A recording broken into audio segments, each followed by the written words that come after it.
We gave you British tanks in the 8.1 update. However, this doesn't mean we're going to stop adding new tanks. In the 8.2 update, we're introducing another nation. This time, it's the Chinese. This new branch includes unique tanks with an interesting development history. But let's start from the beginning. Chinese tank development started out in an interesting way. Chinese engineers developed their own models of combat vehicles based on the plans of licensed tanks that they bought from other countries. In addition, Chinese tank manufacturing was heavily influenced by the USSR. That's why it's no surprise that Chinese tanks have lots in common with some of the most famous Soviet tanks.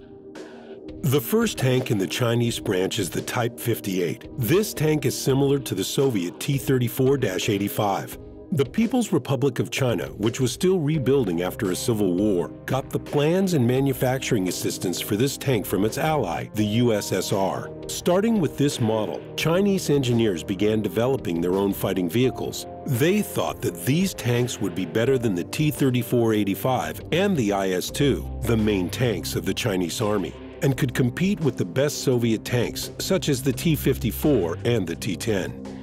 This is how Chinese tank production first began. As a result, their own medium and heavy tanks and tank destroyers were developed. You can easily see this process through the Chinese tank branch. It begins with vehicles that were bought from other countries or were captured as spoils of war. The middle tiers include tanks that were gifts from the USSR or were built using Soviet plans. Finally, the top tiers include original Chinese armored vehicles that aren't copied directly from the tanks of other countries, but they do still have some features of Soviet tank construction. One of the main features of the Chinese tank branch is having light tanks up to Tier 8. Similar combat vehicles have been in the game for a while, but in contrast to those, the Chinese light tanks don't have an automatic loader. The firepower of Chinese tanks varies widely. That is why, in combination with their excellent mobility, this allows for a wide variety of roles for these vehicles on the battlefield. Chinese medium tanks will surprise you with guns that can cause fairly high damage. This is similar to the Soviet Tier 8 tank, the T-44, which is equipped with a 122mm D-25T gun. However, the Chinese medium tanks received their guns much later, which is why they are more efficient in action. All Chinese tanks in the game can be divided into 4 major groups. The first group consists of imported vehicles. This group includes tanks that were bought or received from allies or captured on the battlefield. In other words, tanks that were not built in China. This group includes most of the first 7 tiers. The names of these tanks include or even repeat the names of the original vehicles.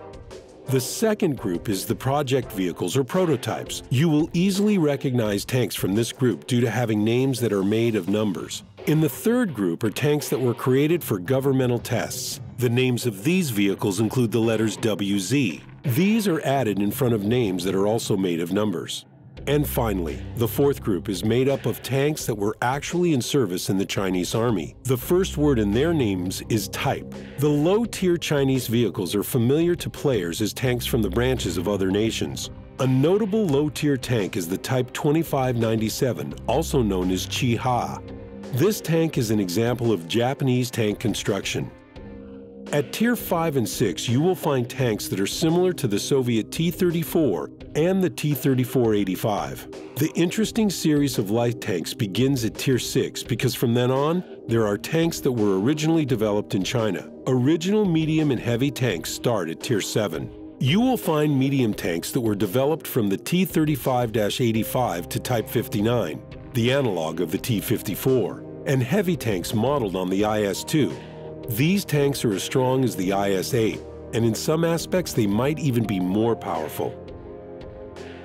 The Chinese light tank branch contains small vehicles that may remind you of the T-54 from a distance. These tanks have excellent movement characteristics and great weapons, almost as powerful as the equivalent weapons that are mounted on their medium tanks. From Tier 7, Chinese light tanks can be equipped with a stabilizer. However, they also have cons such as low weight and weak armor that is similar to the Type 62. The main features of Chinese medium tanks are their guns with plenty of damage and turrets that have awesome ricochet characteristics and great armor.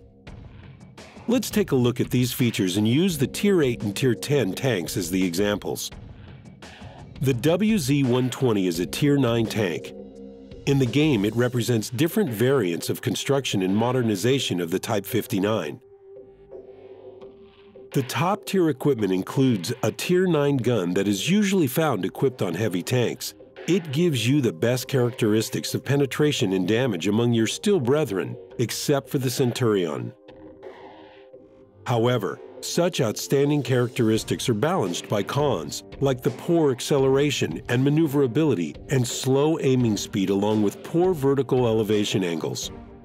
Let's look at the crown jewel of the Chinese medium tanks. The Model 121 was developed as the prototype for the medium tank that would replace the Type 59. Like its predecessor, it has amazing enhanced turret armor and an even more powerful weapon.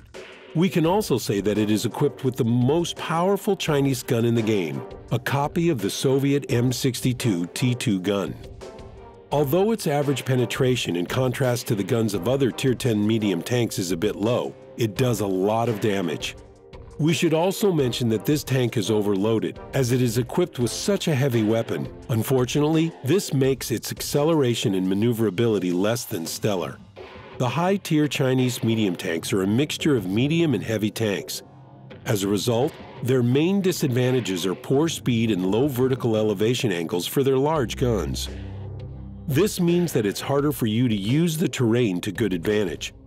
The exceptions are hillocks and rocks, which may be helpful for you due to the small size of these tanks. You should pay attention to artificial cover such as ruined buildings, piles of debris, and the hulls of damaged tanks for additional protection. Among all the Chinese heavy tanks, the most interesting might be the Tier 8 and Tier 10 vehicles. For example, the Model 110 is a Tier 8 fighting vehicle. It's a modernized copy of the IS-2, but it is better armored and has a more progressive shape for its hull. This shape is also known as pike nose. It is a distinctive feature of Chinese heavy tanks. As a result, you will have a heavy tank with the most powerful frontal armor among all other Tier 8 heavy tanks. However, the weak spots are its long and highly vulnerable side armor. We should also mention that it is equipped with a gun that would be more appropriate on a medium tank. The top heavy tank of the Chinese branch is the Model 5A111. This is the third Tier 10 heavy tank that is available for researching, and in contrast to the IS-4, you will definitely love both of its optional weapons. The first one is weaker than, but similar to the M62 T2, which is also available on the Tier 9 medium tank. The second gun is the Chinese answer to the C-70. It has similar damage and other characteristics. However, its average penetration is a little lower. As for its armor, it is equivalent to the IS-7, while its gameplay is similar to the IS-8. This tank is a blend of features of heavy tanks and medium tanks, making it very maneuverable. Well, that's all for now. You will see these new combat vehicles soon. In the next episode, we will take a closer look at each tank in the Chinese tree, and we'll also tell you about the new American tanks. Good luck on the battlefield!